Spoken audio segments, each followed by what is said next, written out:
நபிசல் அவர்கள் கூற கேட்டேன், சொர்க்கவாசிகள் யார் என்று உங்களுக்கு நான் அறிவிக்கட்டுமா?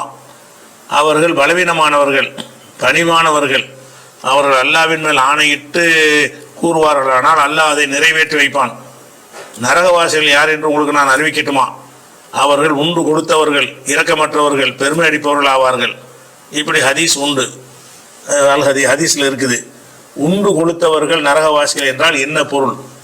மேலும் பணிவு என்பதன் இலக்கணம் என்ன?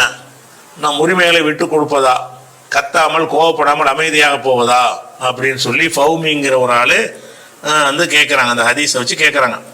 ஹதீஸில் என்ன வருதுன்னு கேட்டால், ரசூல் ஸல்லல்லாஹு அலைஹி வஸல்லம் சொல்கிறாங்க, அலா உஹ்பிருக்கும் பி அஹ்லில் ஜன்னா, சொர்க்கவாசிகளை பற்றி உங்களுக்கு நான் அறிவிக்கட்டுமா? அந்த ஹதீஸ் எங்கே வருதுன்னு கேட்டால், புகாரில் 4918 ஹதீஸில் வருகிறது.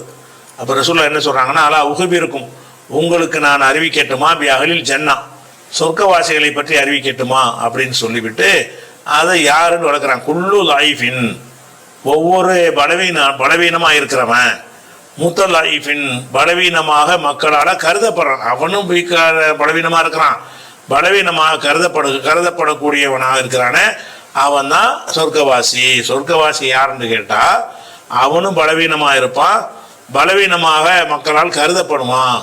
அதாவது சமூகத்தில் எந்த ஒரு அந்தஸ்தும் அவனுக்கு இருக்காது. அவன் பொருளாதாரத்தில் ரொம்ப கீழே இருப்பான், உடல் வலிமையில் ரொம்ப கீழே இருப்பான், ஆள் பலத்தில் ரொம்ப கம்மியாக இருப்பான், பலவீனமாக இருப்பான். கூட ஒரு 4 பேர் அவனுக்கு இருக்க மாட்டாங்க. பலவீனங்க எல்லாம் சேர்ந்தது தானே. உடல் ஆரோக்கியமும் இருக்குமா, ஆரோக்கியத்தில் எல்லா பலவீனத்தையும் எடுத்துக்கிறான். பலவீனம்னு சொன்னால் ஒரு ஒரு ஒரு விஷயத்தை ஃபேஸ் பண்ணக்கூடிய அளவில் அவன் இருக்க மாட்டான். அவனை எல்லாரும் பலவீனமாக பார்ப்பாங்க. இவன் தான் சொர்க்கவாசி அப்படின்னு இந்த ஹதீஸ் சொல்லுகிற. சொர்க்கவாசி யார் என்று கேட்டால், லைஃபின் முத்தலைஃபின், பலவீனமானவனும் பலவீனமாக கருதப்படக்கூடியவனும் தான் ஒவ்வொருத்தனும் அப்படின்னு வந்துருச்சு. அப்போ இது இந்த ஹதீஸ் இருந்தாலும் இதை இப்படியே நீங்கள் புரிஞ்சுக்கிட்டீங்கன்னு சொன்னால், இது இஸ்லாமிய அடிப்படை கொள்கைக்கு உள்ள ஏற்ற ஹதீஸாக இருக்காது. பலவீனமாக உள்ளவன்ல என்ன செய்வான்? பலவீனமாக இருப்பான், தண்ணி அடிப்பான், பலவீனமாக இருப்பான், கோல் சொல்லுவான். இவனுக்கு எதிர்த்து ஒன்றும் செய்ய இயலாத தவிர எல்லா குசுமும் பண்ணுவாங்க பலவீனமான ஆளுங்க. பலவீனம்னு சொல்கிறோம்ல, யாருக்கு பலவீனம்னு சொல்கிறான்னா என்ன அர்த்தம்னா, ஒரு வலிமையான ஒரு ஆளை எதிர்த்து நிற்க முடியாது. அதனால அவன் நல்லவனாக இருப்பானான்னு கேட்டால் அப்படி எல்லாரும் இருக்க மாட்டாங்க. சில பேர் நல்லவனாக இருப்பான், சில பேர் பலவீனனாக இருந்துட்டு என்ன செய்வாங்கன்னு கேட்டால், அவ்வளோ பலமான ஆளை வீழ்த்துற அளவுக்குலாம் அவன் என்ன செய்வாங்க, மூட்டி விடுறது, பிரித்து விடுறது, அந்த மாதிரிலாம் செஞ்சிருவாங்க. அப்போ இங்கே என்ன வருதுன்னு கேட்டால், ஒவ்வொரு பலவீனமாகவும் இருந்து பலவீனமாக கருதப்படுறவன் தான் சொர்க்கவாசி. அப்போ சொர்க்கவாசிக்குரிய அளவுகோல் இதை சொல்லப்படுகிறது. இது சொர்க்கவாசிக்கு ஒரு அளவுகோல் இஸ்லாமிய பேசிக்கில் வராது. ஏன்னு கேட்டால், பலவீனமாக உள்ளவர்கள் கெட்டவங்களும் இருப்பாங்க, நல்லவங்களும் இருப்பாங்க. ஒவ்வொரு பலவீனம் குல்லு லைஃப்னு வேறு வருது. எப்படி வருது? ஒவ்வொரு பலவீனனும் சொர்க்கவாசி. ஒவ்வொரு பலவீனம்னா என்ன அர்த்தம்? ஒரு ஊரில் ஒரு 100 பேர் இருக்காங்க. ஒரு 75 பேர் கொஞ்சம் 50 பேர் பணக்காரனாக இருப்பான், ஒரு 25 பேர் நடுத்தர ஒரு நிலையில் இருப்பான், ஒரு 25 பேர் ஏழையாக இருப்பான்னு வைங்க. இவன்லாம் சொர்க்கத்துக்கு போயிடுவான். அப்படி தானே வருது? அந்த மாதிரி ஆயிரும்.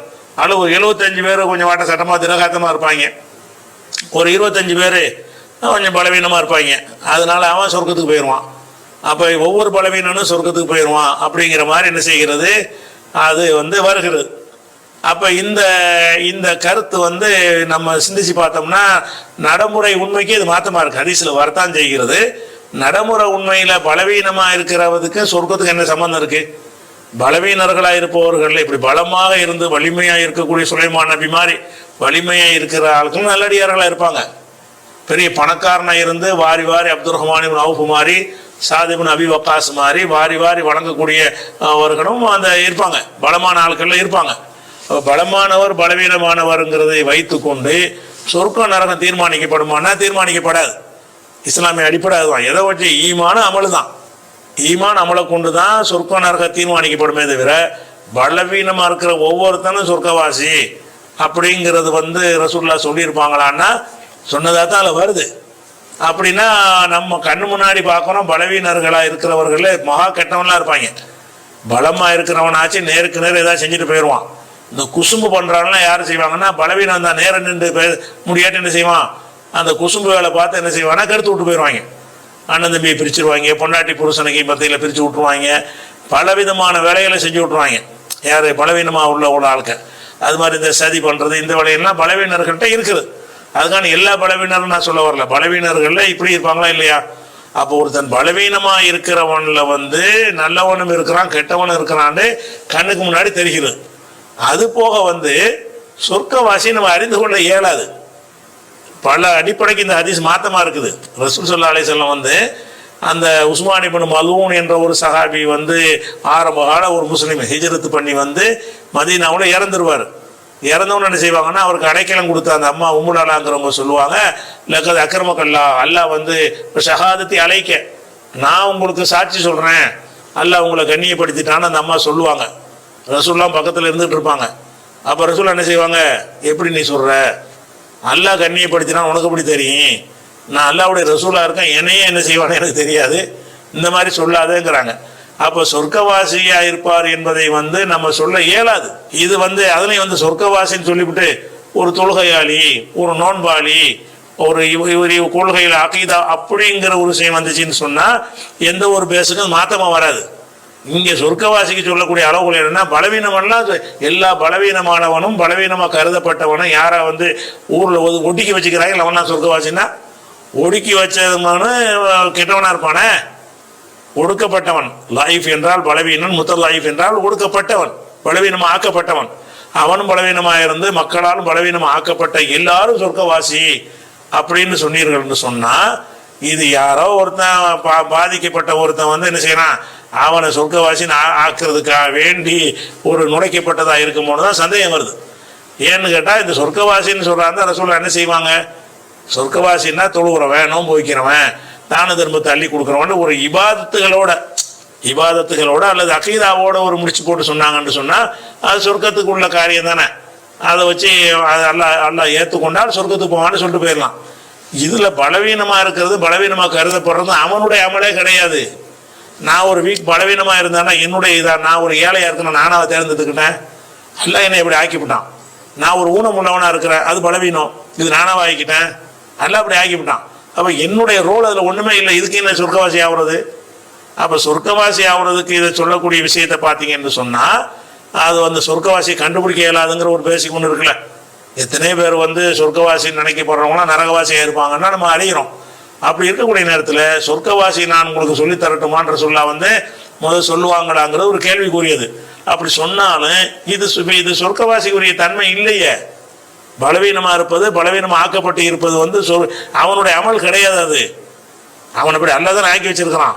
அப்படி ஆக்கி வச்சதுனால ஒரு சாலியான நல்லடியார் இருந்துருவாரா? நல்லடியார்களையும் பலவீனர்கள் இருப்பாங்க, மகா கெட்டவங்களையும் பலவீனர்கள் இருப்பாங்க, ரெண்டு பேரும் இருப்பாங்க. அப்படியான ஒரு விஷயத்தை யார் சொல்லுவாங்கன்னு சிந்திச்சு பார்த்தோம்னு சொன்னால் இஸ்லாத்தின் பல அடிப்படைகளை அது மாற்றுது. அடுத்து மூணாவது என்ன செய்யறாங்கன்னு கேட்டால், லவ் அக்குசம அலல்லாஹி லபர்ரஹு, அல்லாஹ் மேலே ஒரு சத்தியம் பண்ணிட்டாருன்னு வைங்க, அதாவது அவர்கிட்ட காசே இல்லை, அல்லாஹ் மேலே சத்தியமாக 1000 ரூபா தர்றேன்னு சொல்லிட்டாரு. அல்லாஹ் நினைஞ்சிருவான்னு அந்த 1000 ரூபாய் கொடுத்து அவனை அந்த சத்தியத்தை நிறைவேற்ற செஞ்சிருவானான். அது சொர்க்கவாசிக்கு அடையாளம். லவ் அக்ஸம அலல்லாஹி லபர்ரஹு, அல்லாஹ் மேலே ஒரு சத்தியம் செஞ்சார்னு சொன்னால் அதில் நிறைவேற்ற அல்லாஹ் உதவி செஞ்சிருவான். இப்படி 3 விஷயங்கள் சொல்லப்பட்டிருக்குது. இது வந்து சொர்க்கவாசிக்கு உரிய ஒரு அடையாளம் கிடையாது. நம்ம ஒரு சத்தியம் பண்ணுறோம், சத்தியம் பண்ணால் சக்தி இருந்தால் நிறைவேற்ற போகிறோம். ரசூலுல்லாஹ்வே சத்தியம் பண்ணிட்டு நினைஞ்சிருக்காங்க, நிறைவேற்றாமல் முறிச்சிருக்கிறாங்க. வந்து மனைவியோட ஈலா பண்ணிட்டு நினைஞ்சிருக்காங்க, அது முறிச்சிருக்கிறாங்க, 1 மாதத்தில் அது முறிச்சிருக்கிறாங்க. ஒட்டகத்தில் உங்களை ஏற்றி அனுப்ப மாட்டேன்னு சத்தியம் பண்ணாங்க, அதுக்கப்புறம் ஒட்டகம் வந்தோன்னே அந்த சத்தியத்தை முறிச்சிட்டு என்ன செஞ்சாங்க, அது கொடுத்தாங்க. சத்தியத்தை நிறைவேற்றுறதுலாம் ஒரு பெரிய விஷயமா, நல்லடியாருக்கு அடையாளமா? அப்போ இந்த நல்ல சொர்க்கவாசிக்கு சொல்லக்கூடிய இந்த விஷயம் வந்து சொர்க்கவாசி மேற்றாவெல்லாம் இல்லை. எத்தனை கெட்டவன் சத்தியம் பண்ணி கரெக்டாக சத்தியம் சொன்னபடி நிறைவேற்றிடுவான், எத்தனை நல்லவனாக இருப்பான், சத்தியம் செஞ்சபடி அவனுக்கு செய்ய முடியாமல் போயிடும். அப்போ இந்த 3 தன்மையில் சொல்லப்படுது சொர்க்கவாசிக்கு. பலவீனம் ஆக்கப்பட்டவன், அடுத்து வந்து சொன்ன சத்தியத்தை அல்லாஹ்வுடைய உதவியை கொண்டு நிறைவேற்றுறவன் அப்படின்னு இருக்குல்ல. இதில் 3மே வந்து சொர்க்கவாசிக்கு உரிய ஒரு விஷயமே கிடையாது. சொர்க்கவாசினையும் இருப்பாங்க, சொர்க்கவாசி இல்லாதவங்க இருப்பாங்க, அது ஒரு விஷயமாச்சா. அடுத்து நரகவாசியை உங்களுக்கு காட்டி தரட்டுமா அப்படின்னு சொல்கிறாங்க. அதில் என்ன வருதுன்னு கேட்டால் வந்து ஒன்று வந்து பெருமை அடிக்கிறவன், அது வாச்சு இங்கே பெருமைன்னு வருது. நரகத்துக்குரிய ஒரு அடையாளம் தான் பெருமைங்கிறது. நரகத்துக்குரிய அடையாளம். ரசூலுல்லாஹ் நினைஞ்சிருக்கிறாங்க, யாருடைய உள்ளத்தில் வந்து கடுகளவுக்கு பெருமை இருக்கிறதோ அவன் வந்து சொர்க்கம் செல்ல மாட்டான். முஸ்லீமில் வருகிறது, உலா எதுகுல் ஜன்னத் ஆகுதுன் ஃபீ கல்பிஹி மிஸ்காலு ஹப்பத்தி ஹர்தலி மின் கிப்ரியா. பெருமையில் ஒரு அணு அளவுக்கு ஒருத்தனுடைய உள்ளத்தில் இருக்கும் என்று சொன்னால் அவன் வந்து சொர்க்கம் போக மாட்டான்னு ஹதீஸ் இருக்குது. அந்த நரகவாசிக்கு சொல்லக்கூடிய ஒரு விஷயம் ஓகே. அதில் நல்லா திங்கிற வேண்டிய வருது. நரகவாசிக்கு அடையாளம் நல்லா சாப்பிட்டு கொளுத்திருந்தா வந்து நரகவாசியா? உண்டு கொளுத்தவன் வருது. உண்டு கொளுத்தவன்கிறது ஒருத்தன் நல்லா கொளுத்தவனாக இருக்கிறது வந்து அவன் தேர்ந்தெடுக்கிறது கிடையாது. எத்தனை பேர் வந்துக்கிட்டு அந்த கொளுத்து போய் அதை உடம்பை குறைக்கிறதுக்கு படாத பாடுபட்டு தான் இருக்கிறான். சும்மா ஒரு கைப்பற்றி தான் சாப்பிடுவான். ஆள் இப்படி ஊதி போய் புசுன்னு இருப்பான். சட்டியாக சாப்பிடுவான், இப்படி இருப்பான். அப்போ கொளுத்து போய் இருக்கிறலாம் நரகவாசி அடையாளமா?